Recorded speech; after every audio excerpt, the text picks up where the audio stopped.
When I was 17 years old, the work I used and study for about 20 hours a day. I went to school, did my homework during breaks and managed a not-for-profit organization at night. At that time, working long hours landed me countless national campaigns, opportunities to work with a list organizations and a successful career. As I got older, I started to think differently. I realized that working more is not always the right, or only, path to success. Sometimes, working less can actually produce better results. Consider a small business owner who works non-stop. Working hard won't help him compete with his corporate competitors. That's because time is a limited commodity. An entrepreneur could work 24 hours a day, 7 days a week, but his or her competitor can always spend more money, assemble a team and spend a lot more collective man-hours on the same project. Then why have small startups accomplished things that some larger corporations couldn't? Facebook bought Instagram, a company with 13 employees at the time, for $1 billion. Snapchat, a startup with 30 employees, was turning down offers from Facebook and Google. Part of each of their successes was based on luck, and some on efficiency. The key to success is not working hard. It's working smart. There's a notable distinction between being busy and being productive. Being busy doesn't always necessarily mean you're being productive. Despite what some might believe, being productive is less about time management and more on managing your energy. It's the business of life. It's learning how to spend the least amount of energy to get the most benefits. I personally learned how to reduce my work week from 80 hours to 40 hours, and get a lot more work done in the process. For me, less is more. Here are 7 things I stopped doing to become more productive. 1. Stop working overtime and increase your productivity instead. Have you ever wondered where the 5-day, 40-hour work week came from? In 1926, Henry Ford, American industrialist and founder of Ford Motor Company, conducted an experiment with his own staff. He decreased their daily hours from 10 to 8, and shortened the work week from 6 days to 5. As a result, he saw his workers' productivity increase. The more you work, the less effective and productive you become over both the short and long term, states a 1980 report from the Business Roundtable titled "Scheduled Overtime Effect on Construction Projects." Source: Calculating Loss of Productivity Due to Overtime Using Published Charts, Fact or Fiction. Where a work schedule of 60 or more hours per week is continued longer than about 2 months, the cumulative effect of decreased productivity will cause a delay in the completion date beyond that which could have been realized with the same crew size on a 40-hour week. Source: Calculating Loss of Productivity Due to Overtime Using Published Charts, Fact or Fiction. In an article for Alternet, editor Sarah Robinson referenced research conducted by the U.S. military which revealed that losing just 1 hour of sleep per night for a week will cause a level of cognitive degradation equivalent to a 0.10 blood alcohol level. You can get fired for coming to work drunk, but it's acceptable to pull an all-nighter. Irrespective of how well you were able to get on with your day after that most recent night without sleep, it is unlikely that you felt especially upbeat and joyous about the world. Your more negative than usual perspective will have resulted from a generalized low mood, which is a normal consequence of being overtired. More important than just the mood, this mindset is often accompanied by decreases in willingness to think and act proactively, control impulses, feel positive about yourself, empathize with others, and generally use emotional intelligence. Source: The Secret World of Sleep, The Surprising Science of the Mind at Rest. It's important for us not to overwork ourselves and get enough sleep to maintain a high level of productivity. Next time you're wondering why you may not be working productively, the reason may be simple as you being deprived of adequate sleep. James Moss, a sleep researcher and expert, revealed that at least 7 out of every 10 Americans don't get enough sleep. Did you know? Leonardo da Vinci took multiple naps a day and slept less at night. The French Emperor Napoleon was not shy about taking naps. He indulged daily. Though Thomas Edison was embarrassed about his napping habit, he also practiced this ritual on a daily basis. Eleanor Roosevelt, the wife of President Franklin D. Roosevelt, used to boost her energy before speaking engagements by napping. Gene Autry, the singing cowboy, routinely took naps in his dressing room between performances. President John F. Kennedy ate his lunch in bed and then settled in for a nap every day. Oil industrialist and philanthropist John D. Rockefeller napped every afternoon in his office. Winston Churchill's afternoon nap was a non-negotiable. He believed it helped him get twice as much done each day. President Lyndon B. Johnson took a nap every afternoon at 3:30 p.m. in order to break his day up into 2 shifts. Though he was criticized for it, President Ronald Reagan famously took naps as well. Source: 5 Reasons Why You Should Take a Nap Every Day. Michael Hyatt. On a personal note, since I started getting at least 7 to 8 hours of sleep each night, I've noticed a change. I became a lot more productive and got a lot more work done in comparison to when I worked 16 hours a day. Who knew sleeping was such a great tool for marketers? 2. Don't say yes too often. According to the Pareto principle, 20% of the effort produces 80% of the results, however, 20% of the results consumes 80% of the effort. Instead of working harder, we should focus primarily on the efforts that produce the majority of the results and forego the rest. That way, we have more time to focus on the most important tasks. Stop saying yes to tasks that yield little or no result. The difference between successful people and very successful people is that very successful people say no to almost everything. Warren Buffett. So what should you say yes to? And when should you say no? If you can't figure out if something is going to be worth your time, consider running a simple split test. Consider tracking everything you do, and the time it takes to complete each task, and the results. Then go back, assess your list to see what did or didn't prove fruitful, and take your findings into consideration to optimize for future tasks. Most of us say yes more often than we should, for a variety of reasons, including guilt and overstretching ourselves, but also because it is so much easier than saying no. Nobody wants to be the bad guy.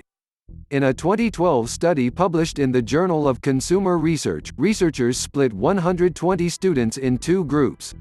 One group was trained to use the phrase "I can't" when discussing the specific choices, while the other was trained to use "I don't" in framing their decisions. The students who told themselves "I can't eat X" chose to eat the chocolate candy bar 61% of the time.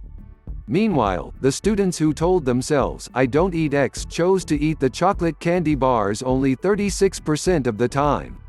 This simple change in terminology significantly improved the odds that each person would make a more healthy food choice. Next time you need to avoid saying yes, use "I don't" in your refusal, to reinforce the helpful behavior of saying no to things that aren't worth it. Another great trick is to avoid activities that don't add enough value to your life. As the 20-second rule, for activities you shouldn't be engaging in, or negative habits you want to break, add an element of difficulty, adding on a 20-second roadblock, so to speak, to you starting that activity. For example, if you're trying to lessen your use of social media, delete the tempting apps from your phone, so that it takes you another 20 seconds to find your laptop to access them. By adding in an inconvenience, you'll be less likely to engage with that draining activity or habit. Lower the activation energy for habits you want to adopt and raise it for habits you want to avoid. The more we can lower or even eliminate the activation energy for our desired actions, the more we enhance our ability to jump-start positive change. Source: The Happiness Advantage, The 7 Principles of Positive Psychology That Fuel Success and Performance at Work. 3. Stop doing everything yourself and start letting people help you. At some point in my career, I was managing a very large community and couldn't handle it all myself. I burned out, and the community ended up taking over and managing itself. Surprisingly, members did a better job than I could have ever done on my own.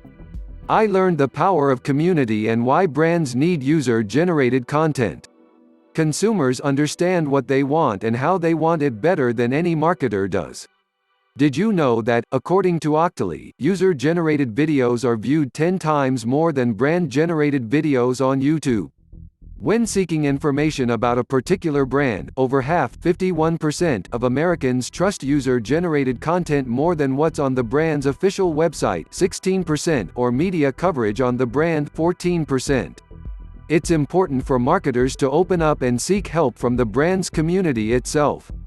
Source: Earned Media Rankings on YouTube. Actually, being a great content marketer is not about creating the best content, but building a great community that will generate high-quality content for you. It's important for us to realize we can seek help when we need it. Sometimes it's impossible to do everything ourselves. It's better to let someone, or a team, share the work, giving you more time to focus on the most important tasks. Instead of wasting time and energy overloading yourself or trying to do it alone, let others share the burden and help.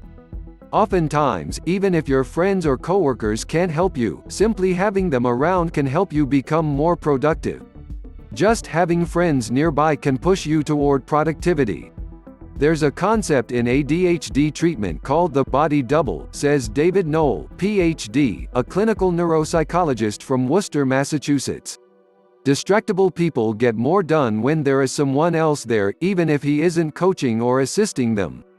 If you're facing a task that is dull or difficult, such as cleaning out your closets or pulling together your receipts for tax time, get a friend to be your body double. Source: Friendfluence, the surprising ways friends make us who we are for. Stop being a perfectionist. We found that perfectionism trips up professors on the way to research productivity.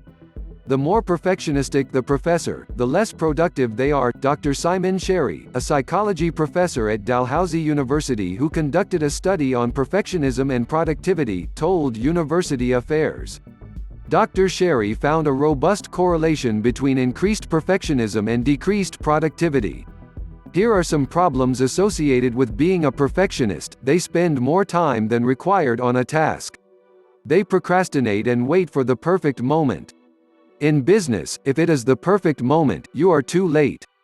They miss the big picture while focusing too much on the small things. Marketers often wait for the perfect moment. In doing so, they end up missing it. The perfect moment is now.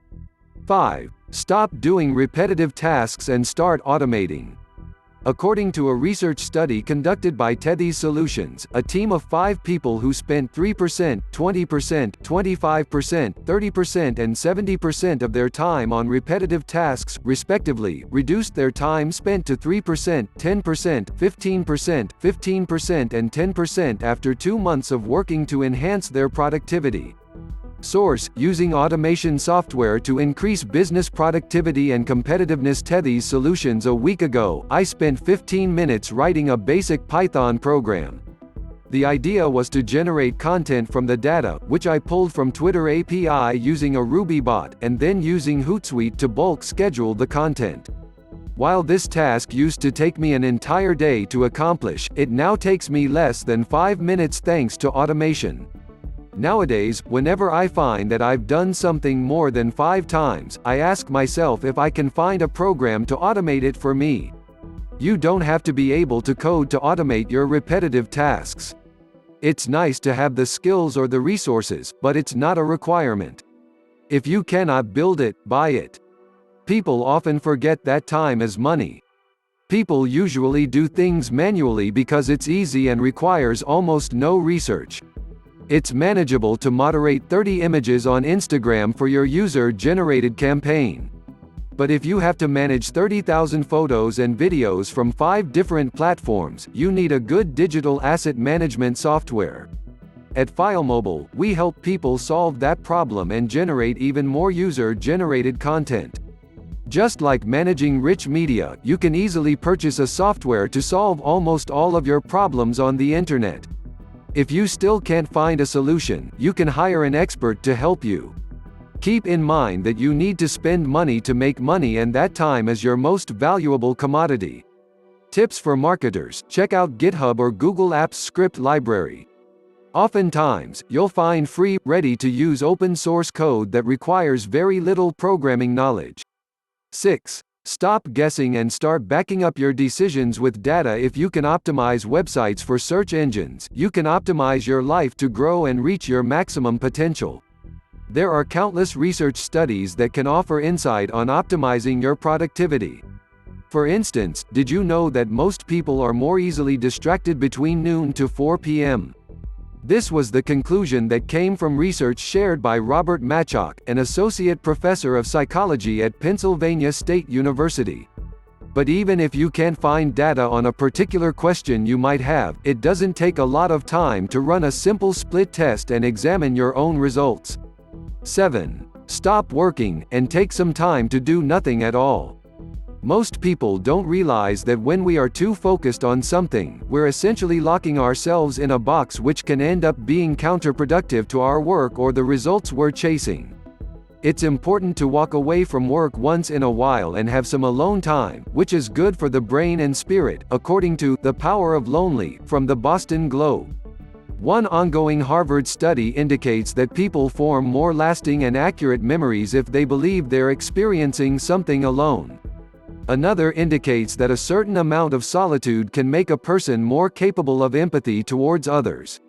And while no one would dispute that too much isolation early in life can be unhealthy, a certain amount of solitude has been shown to help teenagers improve their moods and earn good grades in school. Source: The Power of Lonely. It's important to take time for reflection. We often find the solutions we're looking for when we're not actively searching for them. It's also important to understand that we don't become more productive overnight. Like everything in life, it requires effort and practice. Change doesn't happen just by sitting around and waiting for it.